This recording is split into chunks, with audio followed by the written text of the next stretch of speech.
Hello everyone, welcome to Bio with Sruthi. In this lecture, we will be covering Maharashtra State Board Biology for class 12 students. This entire lecture will be covered in English. I request you to please open your textbook and keep marking where you find important terms. Without further delay, we will begin with the lecture. What is reproduction? Reproduction is the production of young ones like parents. And why reproduction is essential?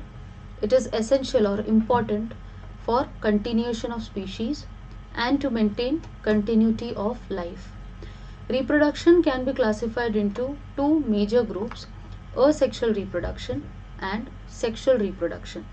In asexual reproduction, there is absence of sex cells or male gametes and female gametes. There is no mixing or there is no fusion of male and female gametes.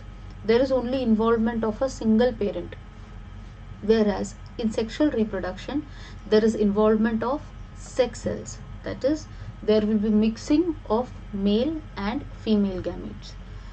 So as we discussed earlier, in asexual reproduction, there is no fusion or mixing of two compatible gametes or sex cells.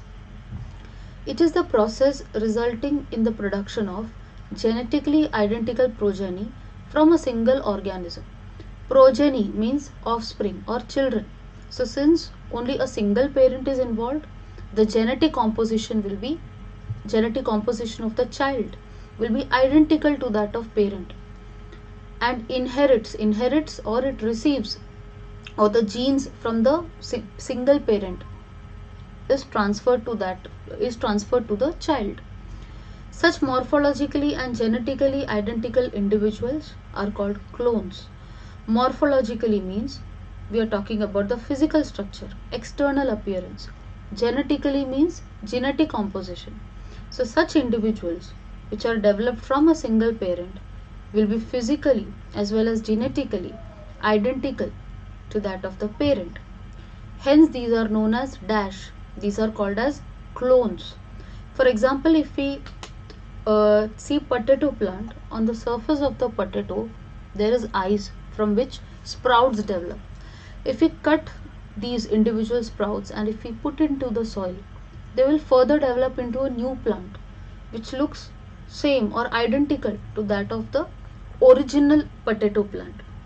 So such individuals are known as clones.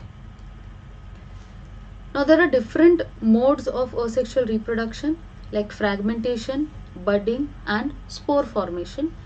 What is fragmentation? As the name suggests, from a single parent, fragments or parts are developed. These individual parts or fragments develop into a new individual. So this can be seen in multicellular organisms. Multi means many, organisms with many cells, like Spirogyra. Like we see in this image, the individual parent cell of Spirogyra further breaks or divides into 3 different fragments. These fragments further grow into an independent cell or an independent individual. Okay, that will be more appropriate. They further undergo division and they develop into a new individual. Next we have budding. So dash is the most common method of asexual reproduction in unicellular yeast. Answer is budding. So unicellular means organism with a single cell, and for yeast to undergo budding, favorable conditions are required. Favorable means which will favor asexual reproduction like budding in yeast. So here in budding there is formation of one or more outgrowths or buds. As we can see in this image, the single parent yeast cell further undergoes nuclear division. So a single nucleus divides into 2 nuclei, followed by cytoplasmic division, where there is division of the cytoplasm. So from one parent yeast cell, a series of cells, a set of cells are formed. These chain of yeast cells further separate under favorable condition and develop into a separate cell. Next is spore formation, which can be seen in an algae like Chlamydomonas. So in spore formation, there is formation of zoospores. Now zoospores in Chlamydomonas are motile. Motile means they can move.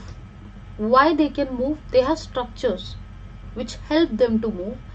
These structures are known as flagella. So you can see two pointed structures here. These are called as flagella. Like we have legs to walk, which helps in movement. These zoospores are motile because of the flagella. They further develop into new individuals. Other methods of asexual reproduction include binary fission. Binary fission, bi means two, fission is division. Here a single cell separates into two daughter cells. They divide into two daughter cells which further develop into new individual.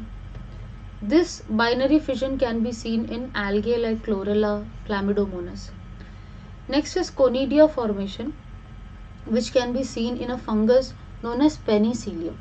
So what is conidia? These chain of cells or brush-like structures which can be seen are called as conidia, which is found in penicillium. These cells further separate out and develop into new individuals. Next we have gemma formation in Markensia. Markensia is a bryophyte. It develops cup-like structures called as gemma, which helps in asexual reproduction. Next we will see vegetative reproduction. Plants reproduce asexually through their vegetative parts. So in vegetative reproduction also there is no involvement of sex cells. Here reproduction or propagation or growth takes place with the help of vegetative parts like leaf, stem, root. Agriculture and horticulture exploit vegetative reproduction in order to multiply fresh stock of plant. We all are aware of what is agriculture. For those who are not aware of what is horticulture, horticulture is derived from two Latin terms. Hortus means garden, okay, and here culture. What is culture? What we are culturing or what we are cultivating is garden crops. Okay, hortus is garden. So crops like fruits, vegetables or ornamental plants are cultivated in this branch of science. So in circumstances where you have to produce a large number of stock of plants in a small amount of time, vegetative reproduction is an ideal method, because in here the propagation is fast. In less amount of time you can produce large number of stock of plants. So artificial methods are used to propagate desired varieties according to human requirement. The various methods are as follows. First method is cutting. As the name suggests, a small part of any vegetative part of plant is cut, but we have to make sure that the vegetative part should have buds. Only then it will propagate.